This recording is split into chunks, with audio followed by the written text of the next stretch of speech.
What's up guys, I'm EJ of OPENPINOY, and today I'm going to teach you not just one but 3 tips that you can do with your IP camera. But before we start, please do subscribe on our channel and hit the notification bell and be updated to our next content. So without further ado, let's go! The first thing we will do is to access the IP camera using a PC. We will also change the IP address of the IP camera from dynamic to static. And last is, I will show you how to view online your NVR.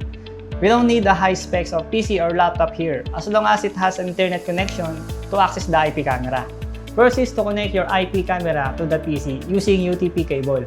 Make sure to plug the power connector to your IP camera. Even if your IP camera supports PoE function, it will not work if you connect it to non-PoE devices. Open the ONVIF Device Manager. From the device list, click the IP camera. Make sure that the network ID of your Ethernet adapter is the same as the IP camera. Otherwise, we cannot access the settings.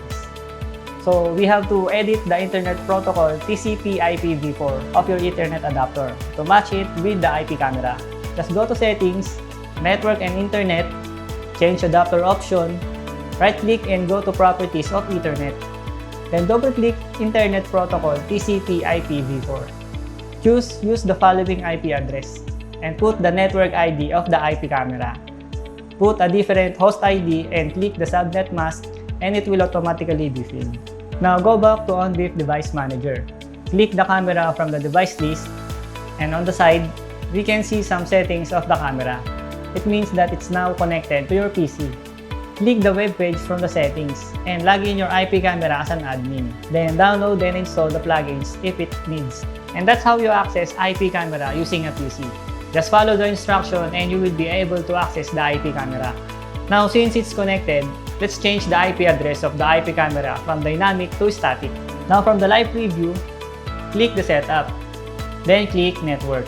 Then change the obtained IP address from DHCP to static. Then put the IP address you want. For example, 123.123.123.123. Then make your subnet mask 255.0.0.0 and set the default gateway as 123.123.123.1 and click save. Now let's connect the IP camera to the recorder. So since we changed the IP address of the IP camera to static, we also have to configure the NVR in order to make it work. On the DVR, just go to menu, then click network.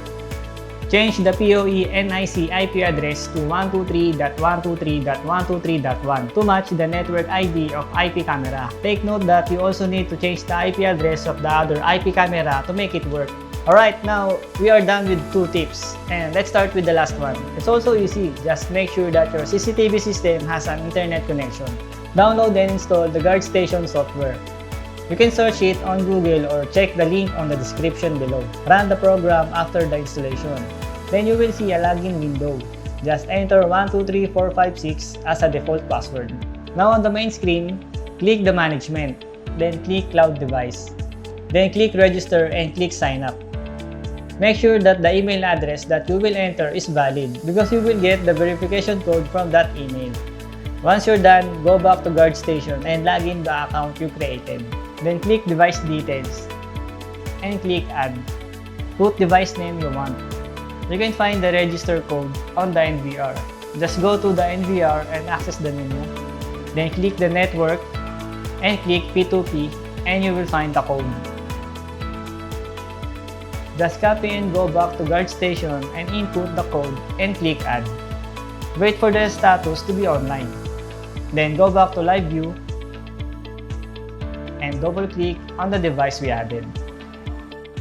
And that's it for today's video guys. I hope you learned something and please give us a thumbs up if you like this video and subscribe to our channel and hit the notification bell so you will be updated. Thank you for watching. See ya!